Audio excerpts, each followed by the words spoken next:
Si tu as un ou plusieurs points faibles musculaires, laisse-moi te dire que tu es sur la bonne vidéo. Je vais t'expliquer exactement comment faire pour rattraper ça. Tu te dis certainement que c'est la génétique, que tu ne peux rien y faire. Par exemple, tu as un point faible pec, un point faible quadriceps, que tu dis que c'est des insertions. En vérité, il y a toujours quelque chose à faire. Bien évidemment, la génétique a un point là-dedans, mais ce n'est pas ce qui définit si ton muscle peut progresser ou non. Il y a énormément de choses que tu peux probablement améliorer avant de dire que ton groupe musculaire est bloqué, qu'il ne progressera plus. Donc dans cette vidéo, je vais te donner absolument tout ce que tu dois savoir pour ça. Je vais regrouper ça en 3 axes principaux. D'abord, évidemment, la priorisation.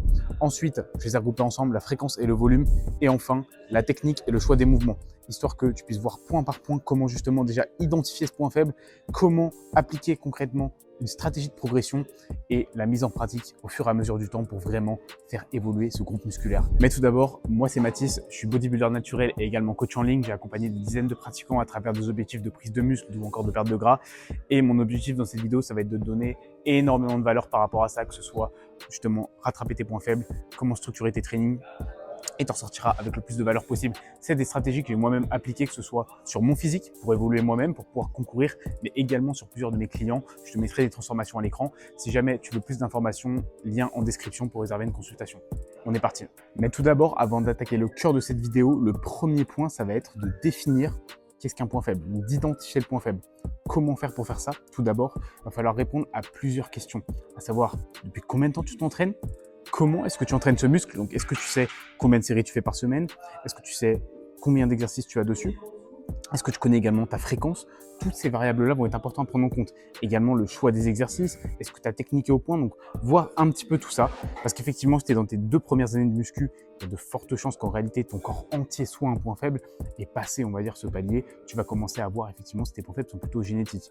Donc, le point faible, il peut être soit génétique purement, c'est-à-dire une insertion courte, donc un groupe musculaire très court, donc moins de potentiel de développement musculaire, également des segments assez longs, par exemple un numérus assez long qui va faire que ton biceps ne donnera pas une impression aussi grosse que d'autres groupes musculaires, et également le point faible assez classique, tout simplement par manque de volume, donc manque de nombre de séries et une mauvaise technique, donc manque par exemple d'amplitude ou encore intervention d'autres groupes musculaires à la place dans tes séances. Donc très important, réponds à toutes ces questions, combien de séries tu fais, combien de fois tu entraînes le muscle et regarde bien les séances, comment tu les as planifiées et filme-toi régulièrement pour voir ton exécution. Donc maintenant que tu connais ton point faible, on est parti pour le premier levier et c'est certainement l'un des plus puissants pour vraiment rattraper ton point faible. Comme je t'ai dit, c'est une des raisons pour lesquelles ton point faible ne bouge pas, c'est le manque de volume et le manque de fréquence. Déjà, en premier point, combien de séries tu fais par semaine?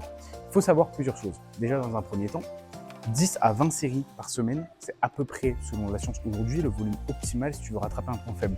Au-delà de 20 séries, ta capacité de récupération va vraiment diminuer. En dessous de 10 séries, tu ne maximises pas forcément ton potentiel de gain en termes d'hypertrophie. Donc ça, évidemment, très important. Maintenant, si tu prends cette donnée seule, tu vas vouloir faire 18 séries sur tes pecs en une séance. Le problème, c'est qu'on sait qu'au-delà de 9 séries sur le même groupe musculaire dans la même séance, on commence à avoir une perte assez significative en termes de capacité à produire un effort qualitatif. Or, c'est pas du tout ce qu'on veut. C'est-à-dire que si tu fais 9 très bonnes séries et 9 séries complètement médiocres, voilà, clairement, tu perds ton temps, c'est du junk volume. Donc, le fait de diviser par 2, de splitter ce volume en 2, ça te permet de le faire 2 fois et ton muscle aura le temps de récupérer en 3-4 jours et de le faire en étant extrêmement productif à chaque fois, donc en étant vraiment frais. Donc, extrêmement important à ce niveau-là. Pour compléter au niveau de la fréquence, quid de la fréquence x3? C'est une question que certains pratiquants peuvent se poser. Ça peut avoir son intérêt. Cependant, à placer de façon intelligente et ça ne battra pas forcément une fréquence x2 si elle est intelligemment placée. C'est-à-dire 5 à 10 séries sur une séance 2 fois dans la semaine permettent d'être relativement productif. Donc, il n'y a rien de magique à faire une fréquence x3. Ça dépend réellement du type de planification. Par exemple, s'il y a 3 séances upper, 2 séances lower, ça permet d'avoir plusieurs muscles haut du corps qui reviennent 3 fois. Mais la variable la plus importante, ça reste la capacité à être productif sur chaque série et de le faire plusieurs fois par semaine. Donc, fréquence x2 en général fera clairement le job dans la majorité des cas. Si tu veux faire une fréquence x3, ça peut par exemple être du 4 séries, 4 séries, 4 séries, donc 3 fois dans la semaine, ce qui ferait 12. Ça peut être un peu plus, mais encore une fois, adapté selon les capacités de récupération. Donc maintenant, tu as ta fréquence optimale, ton volume optimal, mais il y a une chose qui, à volume et fréquence égale, peut faire une différence massive et que beaucoup de pratiquants, aujourd'hui, oublient.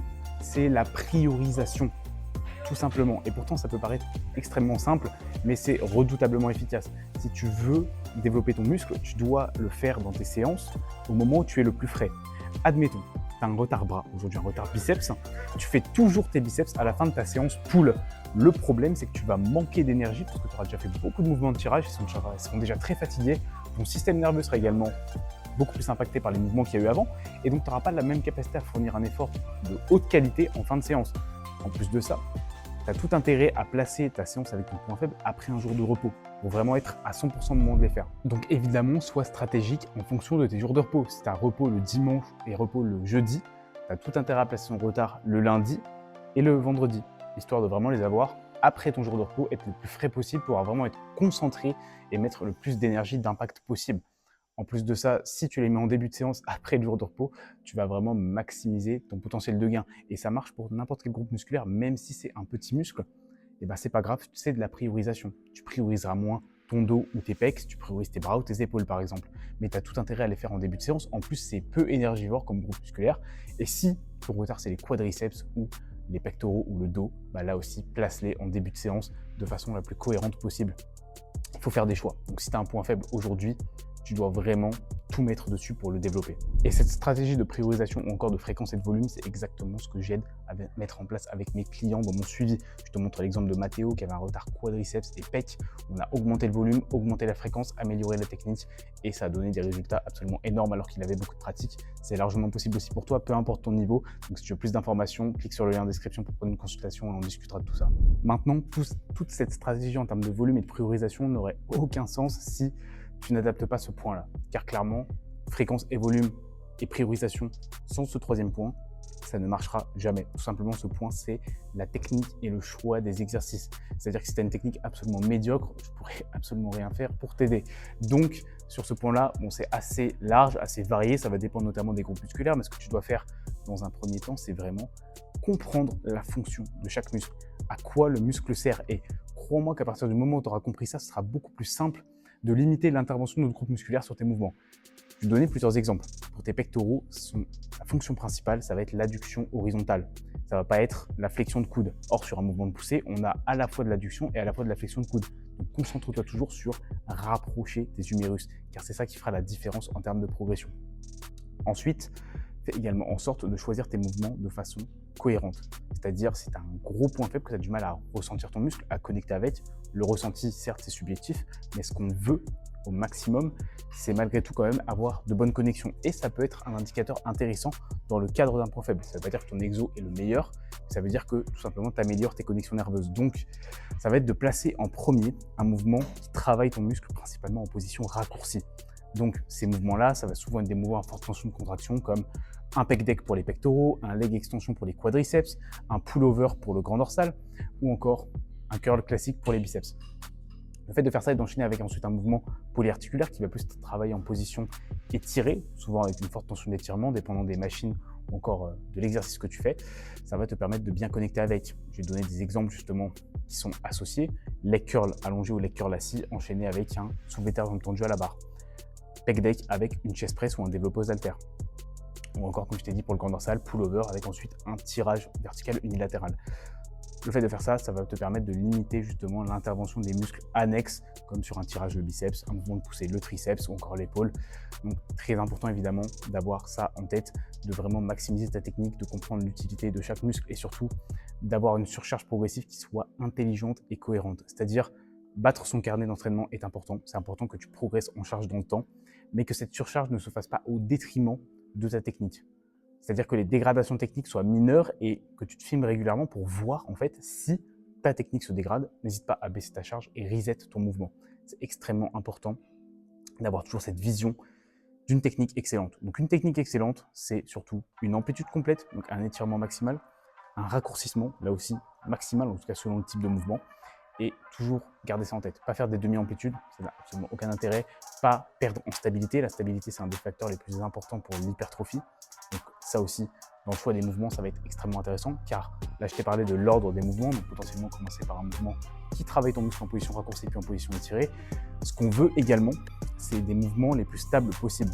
Donc, dans la plupart des cas, des mouvements sur machine seront supérieurs à des mouvements avec des charges libres pour un point faible en particulier.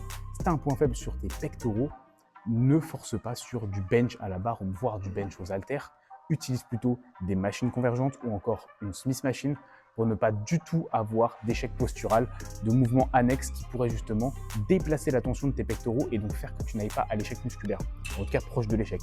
Parce que l'un des premiers facteurs, si ce n'est le premier facteur d'hypertrophie, c'est la tension mécanique. Ce que tu veux pour maximiser ta tension mécanique, c'est évidemment aller à l'échec et appliquer une surcharge progressive tout en gardant une bonne technique. C'est des principes de base, mais en appliquant ces principes, n'importe quel point faible peut évoluer. La vitesse, ça va dépendre de ton expérience, de combien de temps tout simplement tu appliques ces bonnes actions, mais avec suffisamment de volume, avec une priorisation, avec une technique qui s'améliore dans le temps, une proximité à l'échec, une surcharge progressive, il n'y a pas de raison. Il n'y a pas de raison que ça ne progresse pas. Même le plus gros des points faibles progressera et tu verras les résultats. Ce sera absolument insane. Et donc j'ajouterai pour finir ce point, une des clés pour être sûr que ta série est bonne, c'est de standardiser tes répétitions. C'est-à-dire de te filmer et de faire en sorte que ta répétition 1 ressemble à la dernière répétition en termes d'amplitude, en termes de contrôle de la phase excentrique et que le seul changement, ce soit ta phase concentrique, c'est-à-dire la remontée du mouvement, là où potentiellement ce sera beaucoup plus lent parce que ton intention de vitesse contre la vitesse réelle sera beaucoup plus faible parce que tu seras proche de l'échec. Et ce sera le signe d'abord d'une série réussie et d'une série qui ne s'est pas dégradée d'un point de vue technique. Car une progression avec la même technique veut dire plus de muscles, alors qu'une progression, parce que juste tu dégrades ou tu réduis l'amplitude, c'est pas de la progression. C'est pas de la progression musculaire et c'est pas du tout ce qu'on veut ici. Et ça y est, je t'ai donné absolument toute la stratégie pour rattraper ton point faible. Maintenant, tu n'as plus aucune raison de ne pas progresser. Donc, ce que je te conseille, c'est d'essayer d'appliquer ça quand même sur une durée relativement importante. Si tu as ciblé réellement ton point faible, applique cette méthode pendant au moins 4 à 8 mois minimum. Tu auras des résultats certainement plus rapides, mais laisse-toi le temps. Sois en surplus calorique si tu as de la masse musculaire à prendre. Tu peux aussi être en déficit, tu progresseras quand même. Dans tous les cas, laisse-toi du temps et ne change pas ton programme trop souvent. Vraiment, garde ce que tu as mis en place et améliore-le. Vraiment, car le changement, ce n'est pas ce qui va te faire progresser réellement. Il faut faire le point à un moment donné, mais ensuite, laisser le temps à ton programme de vivre, tout simplement, faire vivre ce programme et réellement développer ce point faible. Donc voilà, j'espère que cette vidéo et ce type de format t'aura plu et aura pu te donner de la valeur et t'aider au maximum.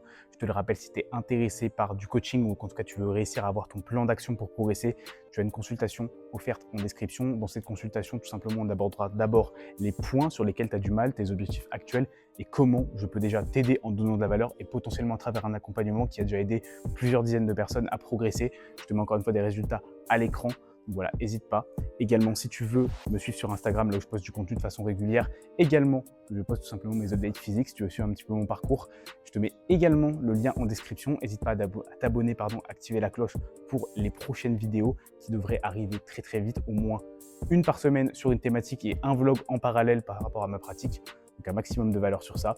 Et également, je t'invite à liker et commenter si tu as apprécié, si tu as des choses évidemment à me partager, en tout cas des idées de thématiques pour les prochaines vidéos.